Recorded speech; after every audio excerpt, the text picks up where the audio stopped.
Next আমাদের নিরাপত্তা বিষয়টা আমরা নিরাপত্তা তো অলরেডি সরকার, এই সরকারই তো করেছে, তারা তো অলরেডি একটা আইন পাস করেছে যে ইমিউন হবে তা তোমাদের ব্যাপার বিষয়গুলো, এবং আমরা তোমাদের সার্বিক নিরাপত্তার ব্যাপারটা সবচেয়ে বেশি করে দেখব। আর বিএনপি সরকার যদি ক্ষমতা আসে তাহলে আমাদের এই ঠাকুরগাঁও জেলার জুড়ে যোদ্ধারা আছে তারা কি রকম সুযোগ সুবিধা পেতে পারে স্যার? যেমন অনেকে চিকিৎসার প্রয়োজন। আমি তো সেটা বললাম, আমি তো বললাম সর্বাধিকার প্রায়োরিটি পাবে, সেটাই চিকিৎসাটাই প্রায়োরিটি পাবে।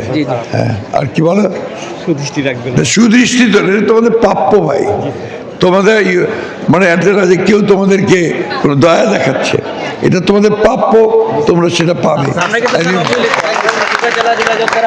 কোনো অবহেলিত থাকবে না। আমরা যদি আসতে পারি তোমাদের সর্বাগ্রে সবচেয়ে বেশি গুরুত্ব দিয়ে আমাদের যে আহত ছেলেরা যারা আছে এদের অনেকের চোখের সমস্যা হয়েছে, অনেকের পায়ের সমস্যা হয়েছে, এখানে কাজ নিয়ে আছে অনেকে, হ্যাঁ চলতে পারছে না ঠিক মতো। এদের জন্য এই টেকনোলজিগুলো যে রপ্ত করা যায় তাহলে তারা নিজেরা নিজের পায়ে দাঁড়াতে পারবে, তারা আয় করতে পারবে, সেই কাজগুলো আমি এখানে করতে চাই।